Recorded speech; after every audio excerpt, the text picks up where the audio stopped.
Ինչ է ստացվում, այն ինչի համար Փաշինյանը նախկիններին էր մեղադրում, շատ ավելի մեծ մասշտաբներով ինքն է անում, նկատի ունեմ ընտրությունների կեղծում, բռնաճնշումներ եւ այլն։ Այնքան է նա կեղծել է, որ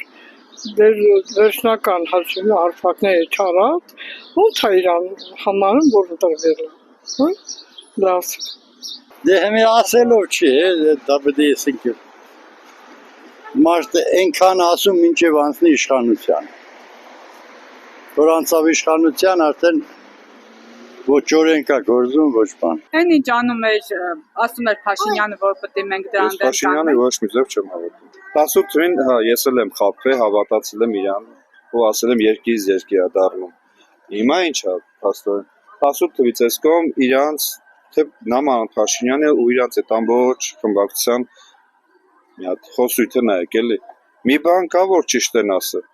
Այսօր առավոտը ասացը ցերեկա փոխում են իրիկունը 180% ուրիշ բան են ասում։ Հիմա ես ոնց իրանց հավատեմ։ Բայց լավ ուրիշ հարց են տալի, այդ երկու ընտրատարածքը, որ անվավերին արի,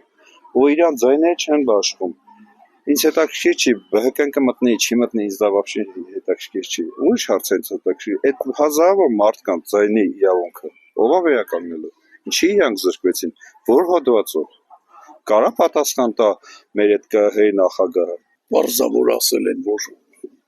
բավականին քվեաթերթիկներ բան ա եղել։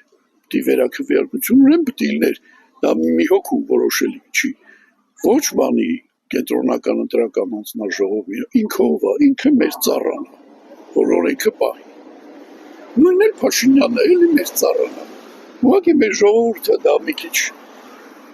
սխալ է հասկանում, իրանք թագավոր են ընտրում, մեր թագավորն է ու վերջացավ, դրա համար էլ այսօր ունենք։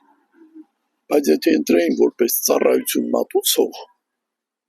սենց չէին գնում, էլի եմ ասում, ինձ համար կապ չունի, Սամվելն է, թե Պողոսն է, թե Պետրոսն է, այսօր ինչ չէին գնում, բայց քանի դեռ սենց